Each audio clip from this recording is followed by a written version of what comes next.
일단은 제가 그 브랜딩 영상에서도 많이 말씀드렸다시피 이 마케팅도 포지셔닝이 되게 중요합니다. 예, 포지셔닝이 중요해요. 그러니까 우리가 이런 시장에 대한 분석이 끝내놨잖아요. 이런 시장에 대한 분석이 끝나놓은 상태에서 마케팅 계획을 얘기를 하는 거기 때문에 소분류를 또 해서 시장 세분화를 시킬 것 같아요. 그 다음에 표적 시장을 찾는 거죠. 어떻게 작성하는지 모르겠다 하시면은 뭐 마케팅 계획 같은 경우에서는 이렇게 생각을 하세요. 시장 분석을 통한 자료를 통해서 그냥 뭐 소비자의 구매 능력이나 구매 욕구 뭐 그런 것들을 고려해 가지고 이 세분화된 표를 만드세요. 여기서 제가 그 브랜딩 영상에서 말씀드렸던 포지셔닝 맵이라는 게 있어요. 포지셔닝 맵 그냥 대충 제가 그려볼게요. 레이아웃 같은 거는 본인 편한 그냥 입맛대로 하시면 되고요. 여기서 이제 브랜드 이름 같은 거를 나열을 하는 거예요. 뭐 예를 들어서 가격 이걸 꼭 하시라는 말씀은 아닙니다. 그냥 저희는 이렇게 한다. 아워홈 아워홈이 어때요? 맛도 사실 모르고 거의 가격 쪽이죠. 가격 쪽. 고급화랑도 거리가 멀죠. 요쯤 가야 되겠네. 피코크 피코크 같은 경우에서는 약간 좀 요쪽 같아요. 맛하고 약간 다양성. 제가 옛날에 해놓은 건 있는데 그때는 브랜드가 많이 없어가지고 비비고 제일 큰 데죠. 이렇게 하고 나니까 이거 사업 접어야 되겠다. 다 왜 이러냐. 쟁쟁하냐. 비비고는 뭐 맛도 저는 비비고 되게 좋아하거든요. 맛도 괜찮고 다양성도 있고 요즘이라고 봅니다. 저는 비비고가 제일 좋더라고요. 저는 맛있더라고요. 그럼 이렇게 분석을 막 해보시면은 이 표적 시장을 찾기가 쉬워요. 자사. 이게 완전 고급화하는 데는 없네. 예를 든 겁니다. 그럼 우리는 고급화 쪽으로 가자. 그리고 고급화하면은 당연히 단가는 올라갈 것 같으니까 약간 좀 다양성으로 가자. 이런 식으로 해서 일단 뭐 이런 표를 보여주셔도 되고요. 이거를 꼭 하시라는 말씀은 아닙니다. 그냥 이런 포지션 맵이 있다. 이 정도로 알고 계시면 될 것 같아요. 자, 이렇게 한 다음에 또 뭐가 있겠어요? 자, 이거 A, B는 했죠. 이게 A고, 이게 B죠. A, B는 한 겁니다. 그러니까 이 A, 이런 시장 세분화를 어떻게 할지 모른다는 분은 시장 분석 자료를 보면 고객이 뭘 원하는지를 여기 딱 네 가지를 짜보시면 돼요. 뭘 원하나, 고객들이. 이 시장에서 어떤 걸 원하는지. C는 가격 전략. D는 유통 전략. E는 판촉 전략. 이 정도만 넣어도 됩니다. 이 정도만 넣어도 충분해요. 이런 전략들은. 자, 그러면은 소분류 한번 가볼게요. 가격 전략. 요거의 작성법은 제품 원가, 고객 가치, 뭐 가격 민감성을 고려해 가지고 우리 제품 서비스가 어떤 가격 정책으로 갈 것인지 나열하시면 돼요. 기술하시면 됩니다. 그리고 기술하는 게 너무 길지 않다면 이런 식으로 또 사진 넣어주시면 돼요. 사진 되게 좋아하죠. 이렇게 뭐 넣어주시면 됩니다. 뭐 가격 전략이니까 뭐 고객이 제품을 집는 사진이라든지 뭐 이런 것들이죠. 아니면 뭐 제품을 집고 가격을 보고 놀라는 사진이라든지 뭐 이런 것들. 그 다음 뭐라 그랬죠? 유통 전략이라 그랬죠.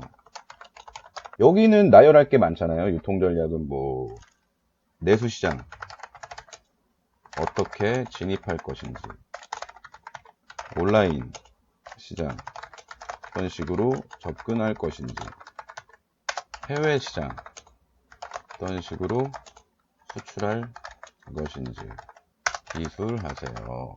내수시장을 어떻게 진입할 것인지에 대해서는 저 같으면은 첫 페이지에선 유통 전략은 한 4, 5페이지 나와도 돼요. 그러니까 첫 페이지에서는 오프라인 쪽 설명을 많이 할 것 같아요. 어디에 납품할 것인지, 계획이니까요. 온라인 시장 요즘 핫하잖아요. 뭐 스마트 스토어 입점이라든지 오픈마켓 입점이라든지 뭐 폐쇄몰이라든지 아니면 자사몰을 운영할 것이다. 뭐 이런 것들. 자, 해외 시장 같은 경우에서는 어떤 식으로 판로를 구축할 것인지를 얘기하면 되겠는데, 뭐 이런 거 같은 경우에서는 수출을 일단 해보신 분들이야 어떻게 말을 잘 만들어서 쓸 거예요. 어떤 식으로 영업을 해서 해외 영업을 해서 어떤 식으로 진행을 하겠다라든지. 이거는 사업 계획서기 때문에 엄청 구체적이지는 못해요.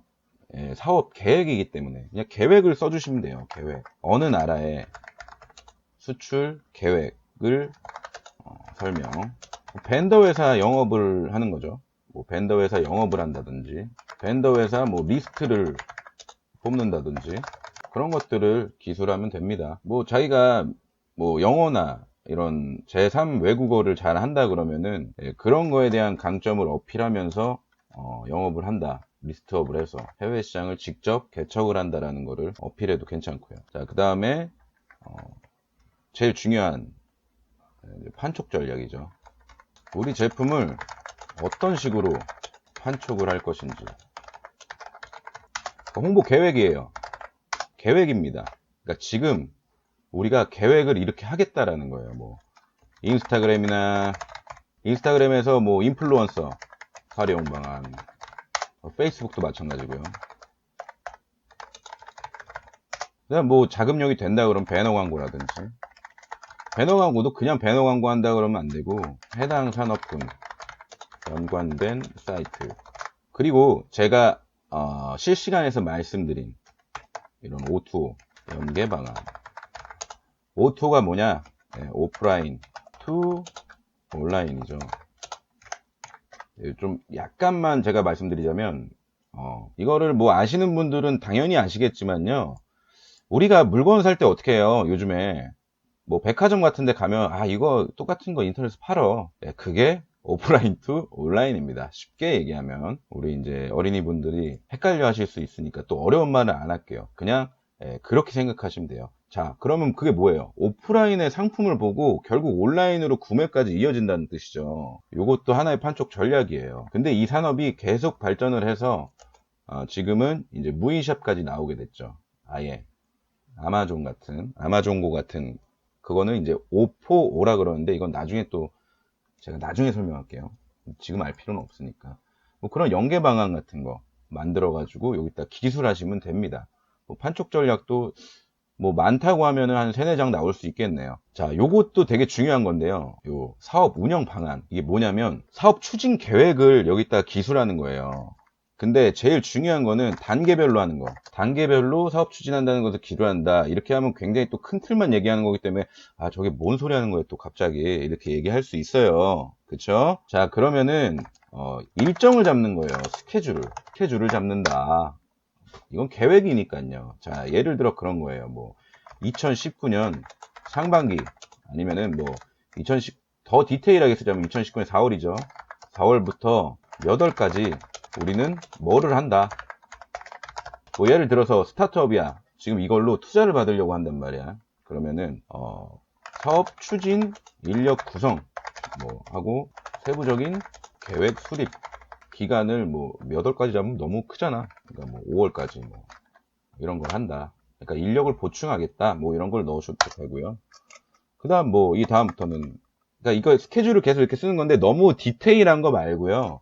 그냥 큼지막하게 가시면 돼요. 큼지막하게 가시면 됩니다. 2019년 5월이니까 뭐 6월부터는 이제 우리가 가공식품 만들려고 그러면 뭐 해야 돼요? 뭐 레시피가 있다 그러면 괜찮은데 뭐 레시피 작업을 한다. 레시피가 있다 그러면 제품을 뽑아야 될 거 아니에요? 그럼 제품 디자인 한다는 거. 그래갖고 이렇게 뭐 쭉쭉쭉쭉 쓰다가 아까 마케팅 계획까지 있었으니까 그걸 또 언제 할 것인지 단계별로 언제 할 것인지 출시일도 나올 수가 있고 출시일 계획을 잡는 거예요. 계획을 이런 것들을 나열해서 써주시면 됩니다. 그러니까 인력에 대한 거 추가 인력에 대한 부분까지도 여기다가 나열을 해주셔도 돼요. 그러니까 이걸 표를 만드셔도 되고요. 그러니까 항상 사업계획서를 만들 때에도 어떻게 하면 이쁘게 보일까를 신경을 많이 쓰세요. 보기 좋은 떡이 먹기에도 좋다고 똑같습니다. 사업계획서를 굉장히 좀 센스 있게 만들면 이미지도 굉장히 좋아져요. 자, 그럼 사업 운영 방안이 나왔으면 뭘 해야 돼요? 자금이 중요하잖아요. 자금, 소요자금 계획. 자금 계획이죠. 네, 자금 계획이라고 볼게요. 재무 계획. 재무 계획을 여기다가 나열을 해주시면 돼요. 재무 계획이란 뭐냐? 자, 사업 계획서라는 거는 내가 아직 시작을 안 했다는 뜻이잖아요. 사업 계획서는 시작을 안 했다는 뜻이에요. 거의 대부분이 사업 계획서를 어디다 갖다 내미냐면 정부에서 투자를 받을 때, 뭐 지원금 받을 때나 아니면은 엔젤 투자, 그러니까 개인 투자자한테 투자를 받을 때, 그럴 때 많이 쓰는데, 자, 그 돈이 정해져 있을 거예요. 내가 목표로 하는 금액이. 그거를 나열을 해주시면 돼요. 표를 짜는 거죠, 이렇게. 오늘 표 굉장히 많이 짜는데, 뭐 예를 들어서, 예를 든 거예요. 표는 더 이쁘게 만드시면 됩니다. 뭐 항목 들어갈 거고, 뭐 금액 들어갈 거고, 비고 들어갈 거고, 뭐 권리금 뭐 이런 거. 사무실을 얻어야 되니까. 뭐 보증금 이런 것도 들어갈 수 있고, 만약에 뭐 설비가 들어간다고 뭐 설비, 그 다음 뭐 인건비, 또 뭐가 있겠죠? 디자인비, 또 마케팅비, 소모품, 뭐 이런 거 세세하게 넣으실 분들은 세세하게 넣어주셔도 됩니다. 뭐 저는 경비라고 넣을게요. 경비.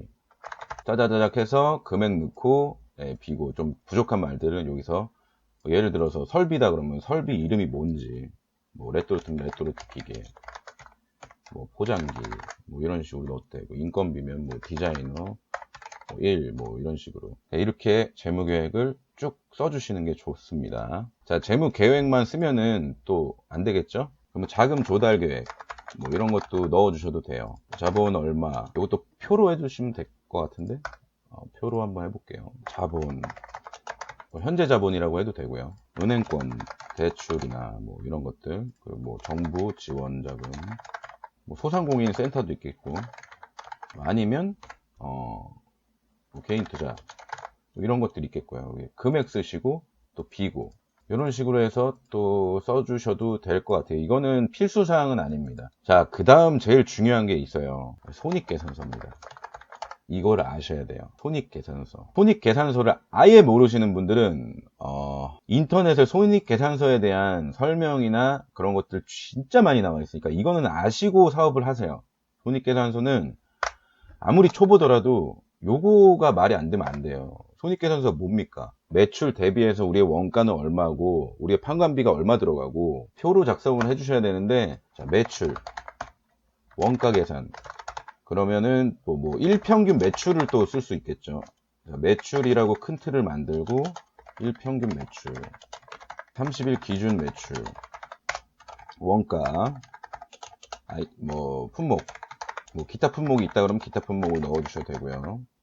우리는 이제 원자재나 부자재가 또 따로 있겠죠. 뭐 박스 값도 따로 있을 거고, 이거를 산정을 해주시고, 요거를 산정해 주시고요. 그다음 뭐 매출이익 나올 거 아니에요.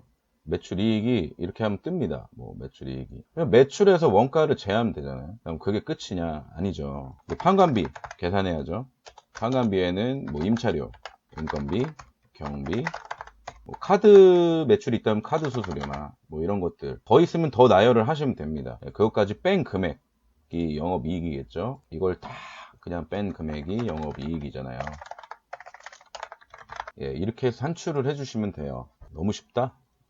뭐 알아볼 필요도 없겠다. 자, 그 다음 제가 비전 몇 번이야? 9번인가? 자, 비전 뭐겠어요? 우리가 이 사업을 하면서 이 사업을 하면서 그냥 이렇게 팔고 손익계산서까지 내고 여기서 끝이 아니다라는 걸 보여주는 거예요. 그러니까 사업의 성장성을 어필하는 거죠. 사업 확장 계획이라든지, 예를 들어서 우리가 유통으로 시작을 했지만 제조까지 간다. EX 예를 들어줄게요. 유통 시작, 유통이라고 그러면 제조까지. 이거 왜 가는지도 설명을 해야 될 거 아니에요. 왜 가겠어요? 영업이익을 극대화하기 위해서 제조 마진까지 먹으려고 가는 거죠. 뭐 이런 것들을 어필을 하는 거예요. 그 다음에 제일 중요한 게 뭐겠습니까? 앞으로 이 시장이 수장될 시장이 아니다. 지속 가능한 시장이다. 지속 가능한 시장. 이런 것들을 어필한다. 여기까지 하면은 네, 기본적인, 정말 기본적인 거예요, 이거. 이렇게 계속 만드시다 보면은 실력이 늡니다. 피드백들을 받거든요, 분명히. 자, 마지막 페이지 뭐가 있겠습니까? 예, 뭐가 있겠어요? 대답을 또 안 하시네. 뭐가 있겠어요? 땡큐 해줘야죠, 땡큐. 네, 땡큐 해줘야 돼요. 동방예의지국이니까. 네, 고맙다. 이런 뜻이죠? 땡큐. 저는 또 여기다가 우리 로고를 넣습니다. 이렇게. 기억해 주세요 하고. 그리고 저는 또 이 쿠세가 좀 있어요. 버릇이 좀 있는데, 버릇이 뭐냐? 저는 항상 사업계획서 예전에 작성할 때는 이런 데다 저희 로고를 무조건 박았어요. 마치 무슨 뭐 상표 박듯이 이런 식으로. 자, 이렇게 하고 한번 훑어보세요. 뭐 좀 부족한 게 있나 한번 쭉 훑어보시고, 진짜 이것만 간단하게 제가 해도 지금 26장이잖아요. 그쵸? 뚜껑 2개까지 해가지고. 뚜껑 2개 빼도 24장인데 아마 더 나오실 거예요. 사업계획서 굉장히 이게 보통이 아닙니다. 제안서도 이렇게 쓰시면 돼요. 제안서도. 뭐 예를 들어서 항목만 빼시면 됩니다. 뭐 이런 항목 그냥 보여주고 싶지 않다 그러면 빼시면 돼요. 만들어 놓고 저 항목이 필요한 회사한테는 저거를 같이 내밀고 아니면 빼시면 됩니다. 제안서는 약간은 조금 다르게 갈 수도 있죠. 제품 제안서 같은 경우에서는 다르게 갑니다. 제품에 대한 설명만 넣으면 되기 때문에. 예, 이렇게 끝내시면 돼요. 자, 오늘 영상은 여기까지고요. 그래도 카메라 앞에서 얘기하는 것보다는 훨씬 더 저는 재밌게 했네요. 자, 그러면은 템플릿, 디자인이 입혀진 템플릿은 제가 카페에다가 서식란에다가 공유를 해드릴게요. 그거는 갖다 쓰셔도 되고요. 예, 좋은 사업계획서 만드셔가지고 좋은 성과 있으시길 바랍니다. 다음화에서는 더 좋은 내용으로, 더 쉽게 설명한 내용으로 찾아뵙도록 할게요. 다음화 내용은 미리 스포하자면 제조업체를 찾는 방법에 대해서 영상을 찍도록 하겠습니다. 감사합니다.